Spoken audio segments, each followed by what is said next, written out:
Assalamualaikum Pak. Waalaikumsalam Pak. Perkenalkan nama saya Perawat Riki Pak. Kalau boleh tahu siapa nama Bapak? Nama saya Jo Pak.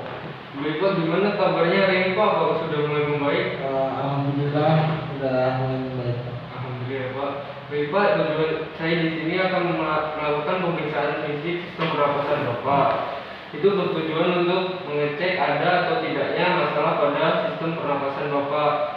Kira-kira waktunya 10 sampai 15 menit. Apakah Bapak bersedia? Baik, saya bersedia. Baik Pak, sebelum saya melakukan tindakan, apakah ada yang Bapak ingin tanya atau Bapak inginkan terlebih dahulu? Cukup Mas. Baik, saya mulai ya Pak. Kemudian cuci tangan terlebih dahulu. Tidak ada instruksi. Baik, untuk alat dan bahannya ada meskun dan stetoskop. Selanjutnya saya akan langsung ke tindakannya.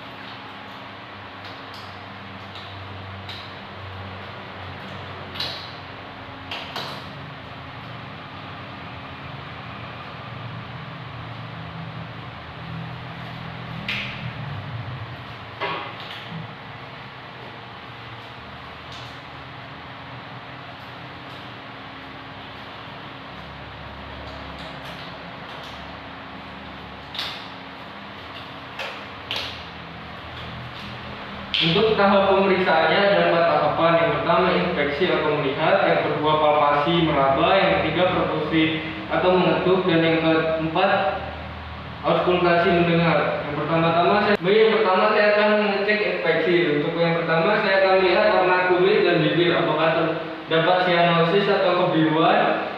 Itu penyebabnya adalah kurangnya oksigen di dalam. Selanjutnya saya akan melihat pola napas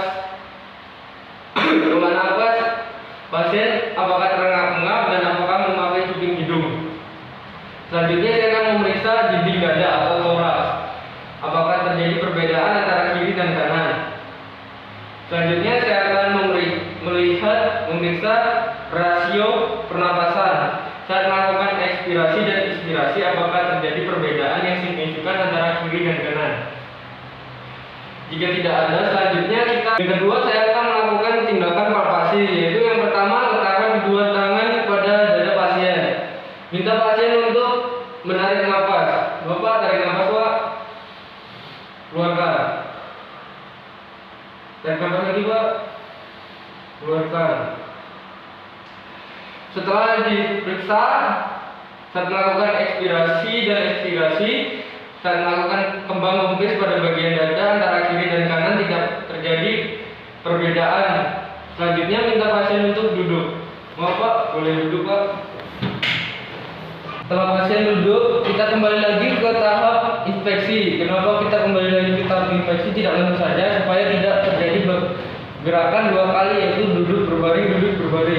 Kita periksa inspeksi vertebrata pada pasien, apakah terjadi kifosis, lordosis, dan skiolosis. Untuk kifosis yaitu tulang bagian belakang condong ke depan, dan untuk lordosis tulang belakang condong ke belakang, dan untuk skiolosis tulang belakang berbentuk huruf S. Untuk pasien ini tidak terjadi masalah apapun. Selanjutnya kita akan melakukan pemeriksaan vokal femitus. Untuk pemeriksaan vokal femitus, kita letakkan kedua tangan kita di sini dan berbentuk kupu-kupu. Untuk pada bagian ibu jari berada di bagian vertebra dan jari lainnya berada di area paru-paru. Kita minta pasien untuk tarik nafas dan menyebutkan angka 77. Bapak tarik nafas Pak. Sebutkan angka 77 Pak. 77. Bapak bisa ulangi sekali lagi. 77. Setelah melakukan vokal femitus, kita lihat getarannya antara kiri dan kanan terjadi perbedaan atau tidak. Pada pasien ini tidak terjadi perbedaan getaran. Selanjutnya minta pasien untuk tidur. Bapak boleh tidur kembali Pak.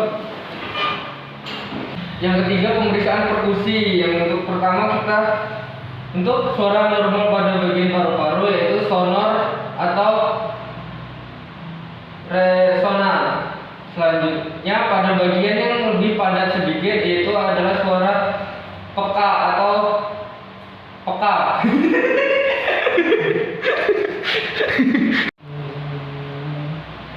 Baik, selanjutnya kita akan melakukan tahapan ketiga yaitu pemeriksaan perkusi.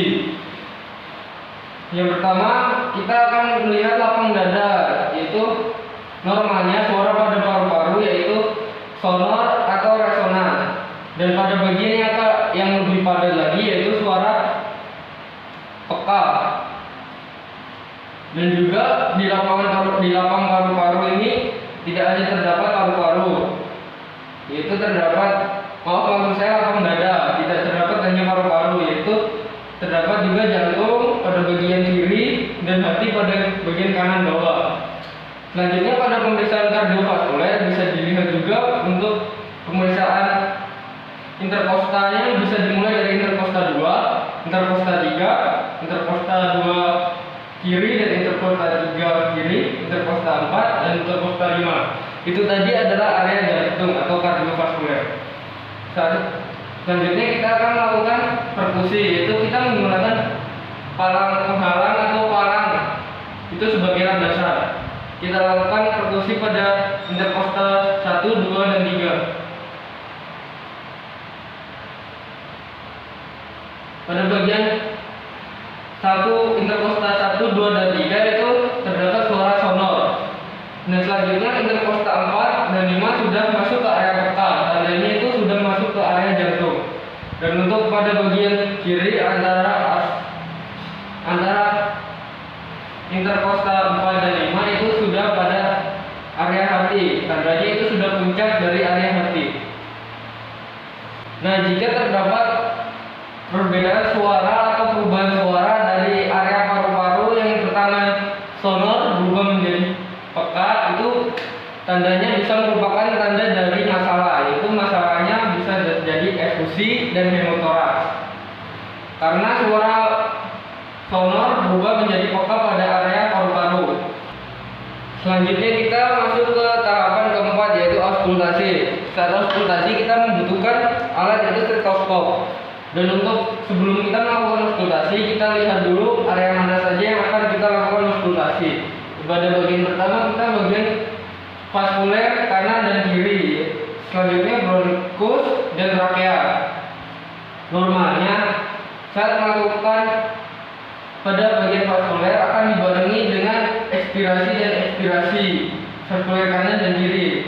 Dan juga pada bagian vaskuler kanan dan kiri normalnya akan lebih tinggi suaranya saat melakukan inspirasi daripada ekspirasi. Dan yang kedua yaitu bronkuvaskuler, itu suara ekspirasi dan ekspirasi sama. Selanjutnya pada bagian bronkial terletak pada bagian sternum bagian atas.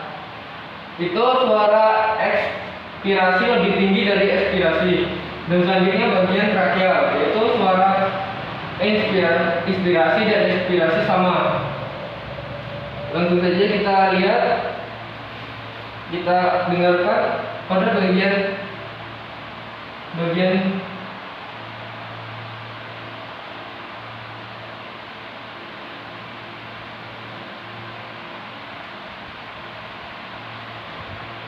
selanjutnya pada bagian bronkus vaskuler, yaitu terletak pada bagian interkostal 2 dan 3. Bapak tarik nafas Pak, keluarkan dari hidung.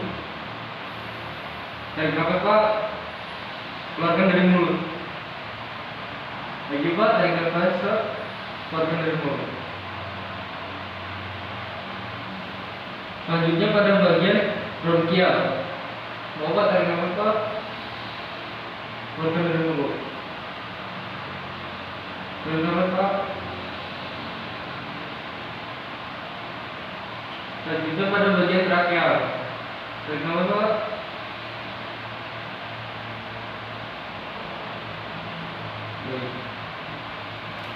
Pada pasien ini tidak terdapat masalah Biasanya juga saat pemeriksaan auskultasi pada bagian sistem pernapasan terdapat juga masalah-masalah yaitu suara rowel atau sekret. Terdapat banyak sekret yang menumpuk. Selanjutnya yaitu pada bronki, yaitu mukosa dubur yang sangat banyak sehingga menyebabkan sulitnya bernapas. Yaitu selanjutnya wheezing atau penyumbatan atau penyempitan sistem saraf pernapasan, jalan pernapasan. Itu bisa disebabkan karena penyakit asma. Bila tindakannya sudah selesai, kita jelaskan evaluasi ke pasien. Bapak, tindakannya sudah selesai. Bagaimana perasaan Bapak setelah saya melakukan tindakan tadi? Alhamdulillah masih baik. Baik, terima kasih Pak. Oke Pak, semoga setelah saya melakukan pemeriksaan tadi, kedepannya Bapak lebih membaik lagi dan segera bisa keluar dari rumah sakit ya Pak. Ya. Baik Pak, jika nanti Bapak membutuhkan sesuatu, bisa panggil saya di ruang perawat atau menyuruh keluarganya memanggil saya di ruang perawat ya Pak. Nanti sekitaran jam 5 sore saya datang lagi ke sini Pak. Baik Pak, kalau begitu